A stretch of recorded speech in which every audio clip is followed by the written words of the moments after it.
Em nosso estudo de hoje está na carta aos Filipenses, capítulo 3, versículo 14. Prossigo para o alvo. Palavras de Paulo. Emmanuel comenta na lição 45 do livro Ceifa de Luz, apelo de sempre. Nas águas de aguaceiro, reflete na colheita que virá. Nos instantes difíceis, age pensando na soma de alegrias que nascerão do dever cumprido. Não te detenhas em recordações amargas do pretérito. A derrota sofrida terá sido preciosa lição para melhor aproveitamento das horas de hoje. A lágrima vertida foi talvez o colírio da verdade, ensinando-te a ver. A provação experimentada revelou-te o caminho da paciência. As afeições que desertaram se te erguem presentemente na memória por instruções da vida, impulsionando-te à descoberta de genuíno amor. Para frente é o apelo do mais alto. O passado é capaz de auxiliar, mas tão só o recurso de informação. Se duvida disso, reflete no automóvel de que te serves comumente. O retrovisor colabora apenas para que te esclareças quanto às advertências da retaguarda, de vez que necessitas permanecer de atenção concentrada no caminho à frente, como quem se vê inevitavelmente chamado para o futuro. Mais uma vez a mensagem linda de Emmanuel, chamando a nossa atenção para as provas que a gente vive aqui na Terra, e que quando a gente está passando pelas provações, pelas expiações, sempre tem dor, sempre tem sofrimento, sempre tem sacrifício, mas ele chama a atenção para que a gente possa estar pensando no que vem daqui para frente. Se a gente sempre tiver a mente assim, peraí, isso está acontecendo comigo, o que isso tem para me ensinar nesse momento? O que eu preciso aprender? E faz esse questionamento em forma de oração principalmente, porque a oração coloca a gente em contato primeiramente com o nosso anjo da guarda. E esse anjo da guarda que conhece a gente perfeitamente, que é o nosso melhor amigo, ele vai, através de intuição, começar a mostrar para a gente por que da gente ter passado, estar passando por essa ou por aquela situação. Então, a gente vai conseguir aprender o porquê das coisas. Tem coisas que a gente consegue até entender o porquê imediatamente. Foi uma enfermidade que foi se desenvolvendo aos poucos e que eu não cuidei e que acabou tomando uma gravidade maior a ponto de, como a gente viu na lição passada, né, exigir um bisturi para poder estar fazendo a cirurgia. Eu sei que na verdade fui eu que dei motivo, mas tem coisas que a gente não vai saber. Por exemplo, falar aguaceiro. Por que esse aguaceiro está vindo? Reflete na colheita que virá. Depois ele fala, nos instantes difíceis, age pensando na soma de alegria que vão nascer do dever cumprido. Está difícil demais, mas depois eu vou ter minha consciência tranquila. Eu falei, fiz o que eu podia, dentro dos meus limites, das minhas forças, procurei ajudar. E aquilo traz paz para a gente. A gente, por exemplo, né, passou por esse momento de pandemia agora. E durante o período que a pandemia esteve mais aguda, tirando muitas vidas, hoje eu fico pensando, né, algumas vezes as pessoas com muito medo, porque todos nós tivemos muito medo mesmo, a gente não sabia com o que estava lidando, a gente recebia telefonemas e falava, não, peraí, é fulano, não, eu não vou deixar de atender uma pessoa, né? Uma pessoa conhecida, uma pessoa amiga, mas tá, eu vou usar máscara, gel, álcool, todas as recomendações que se tinha, mas não ter deixado de atender por conta do medo, é uma coisa que deixa a gente aqui, eu fiz o que eu podia fazer dentro daquele limite das minhas forças. Né? Estou me lembrando aqui, por exemplo, teve uma pessoa que eu não podia imaginar nunca que era a última vez que eu estava vendo aquela pessoa. Ela me pediu para levar para o hospital. Eu parei na porta da casa, ela sentou no banco da frente comigo.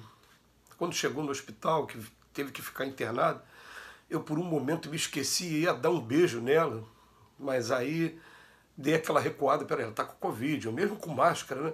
Aí eu só fiz assim com a mão e fiz assim na testa dela, né? Eu estava dando o último beijo nela e não sabia. Na minha cabeça eu falei, não teve o que fazer, mas o que pôde fazer eu fiz, eu peguei.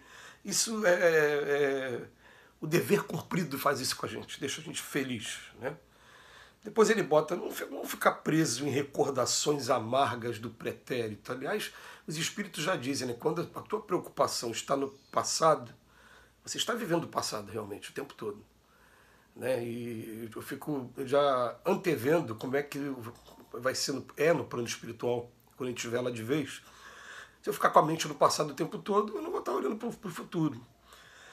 A comparação que o Emmanuel faz aqui é simplesmente maravilhosa. Até porque a gente pegar o Evangelho e comparar com os dias atuais, usando como exemplo um automóvel, né? Maravilhosa. Tem um retrovisor. Todos precisamos de retrovisor. Gente, quem dirige, igual a mim, porque a minha profissão depende do carro, então eu dirijo o tempo todo. Gente, quem dirige igual a mim, assim, a gente não é nada sem o retrovisor. A gente fica cego sem o retrovisor.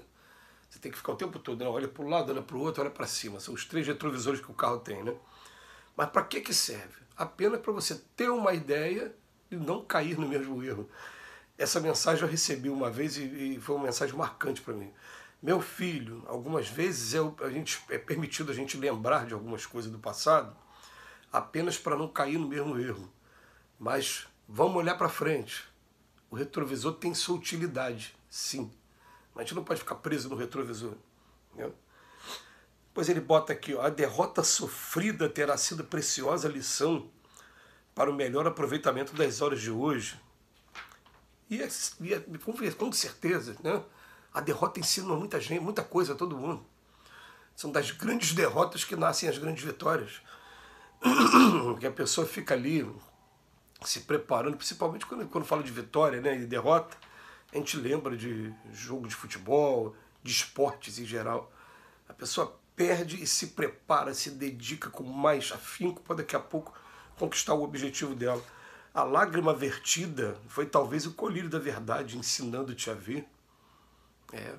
Algumas vezes a lágrima faz a gente crescer, aquela lágrima sentida, ela impulsiona a gente para o progresso. E ele bota aqui, ó, a provação experimentada revelou-te o caminho da paciência. Quando termina, assim, principalmente aqueles problemas a longo prazo, né? A gente que tem ansiedade fala, não, peraí, quando o problema é a longo prazo, você vai ter que conviver com ele durante bastante tempo, querendo ou não querendo. E o que ele vai te ensinar? Deixa essa ansiedade de lado. Quando a gente tem problema a longo prazo, é dia a dia, cumprindo a nossa missão, fazendo o nosso papel. Vai com calma, vai embora, devagar e sempre. Vamos agora para frente, para o alto. E por fim, ele vem falar aqui, no último exemplo dele, ele fala, e as afeições que desertaram, aquelas pessoas que sumiram da nossa vida contra a nossa vontade. Ele fala, vão se erguer presentemente na memória por instruções da vida, impulsionando-te a descoberta do genuíno amor. E quando ele fala genuíno amor, não tem texto ainda tão belo como aquele de Paulo de Tarso na primeira carta aos Coríntios. Fala, o amor tudo espera, tudo suporta. O amor, ele, mesmo que a pessoa, né, eu vou agora usar uma frase de uma das músicas do George Harrison, que era o Beatle George Harrison. Em uma das músicas dele ele fala assim, né, o que eu sinto eu não sei dizer. Eu só sei dizer para você o seguinte, o meu amor, ele está à sua disposição a hora que você quiser. Mesmo que você não queira ter contato comigo, eu vou continuar aqui, ó, torcendo para que tudo dê certo e fazendo com que tudo dê certo para você. Né? E ele fala, o que é a vida sem o amor? What is life? Né? Então ele bota assim, o amor tem que ser desse jeito, a gente não tem que ficar escravizando ninguém, quem ama liberta. Aliás, quando você ama de verdade, você chega até o ponto de pensar assim, né? Só tem que ficar do meu lado agora quem ou me ama, ou então que vai fazer diferença na minha prova, de repente vai me ajudar, que se não acabou, ele tem a prova dele para cumprir, deixa ele tomar o caminho dele. Ele toma o caminho dele, né? A pessoa vai embora e você segue a sua vida, mas ele fala aqui, né, as afeições que desertaram, porque a gente não tem muito tempo para desenvolver esse tema, mas diz lá no Evangelho que tem espíritos que, antes de encarnar, aceitam a prova da miséria com alegria, mas que na hora que pegam uma dessas provas que mexe com o coração, né, da deserção, sofrem bastante. Mas enfim, tudo para nos auxiliar, gente. Tudo para a gente poder estar caminhando para frente para o alto. Que Jesus nos abençoe hoje e sempre.